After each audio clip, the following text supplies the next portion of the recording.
નવી દિલ્હીમાં આયોજિત વૈશ્વિક એઆઈ સમિતિ દરમિયાન કોંગ્રેસ દ્વારા કરેલા વિરોધ પડદા ભરૂચ સુધી પહોંચાડ્યા છે। આ મુદ્દે ભારતીય જનતા પાર્ટી યુવા મોરચા કોંગ્રેસ પર આકરા પ્રહારો કર્યા છે। આજે ભરૂચ ખાતે ભાજપના યુવા મોરચા વિરોધ પ્રદર્શન યોજાયું હતું। યુવા મોરચાના પ્રમુખ પુષ્પ પટેલ અને જિગ્નેશ મિસ્ત્રીની આગેવાની હેઠળ કાર્યકરો શહેરે જેપી કોલેજ ખાતે એકત્ર થયા હતા।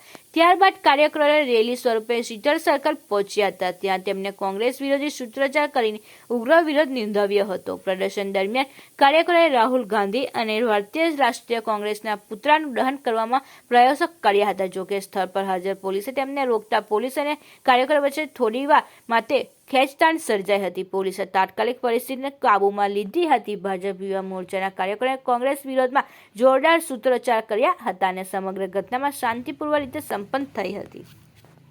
ભારત મંડપમ દિલ્હી ખાતે વિશ્વ કક્ષાની એઆઈ સમિટનું આયોજન કરવામાં આવ્યું છે, જેમાં 100 થી વધારે દેશના એઆઈ સાથે જોડાયેલા પ્રતિનિધિઓ હાજર રહ્યા છે અને સાથે સાથે એઆઈની જે જનક કંપની છે એવી ઓપન એઆઈ ના સ્થાપક સેમ ઓલ્ટમેન બી જ્યારે ભારત દેશમાં આવ્યા છે, ત્યારે આ સૌ લોકો ભારત દેશમાં રહેલી પ્રતિભાને જોઈને ખૂબ પ્રભાવિત થયા છે અને ઇન્વેસ્ટમેન્ટ સુદ્ધાની પણ તૈયારી દર્શાવી છે।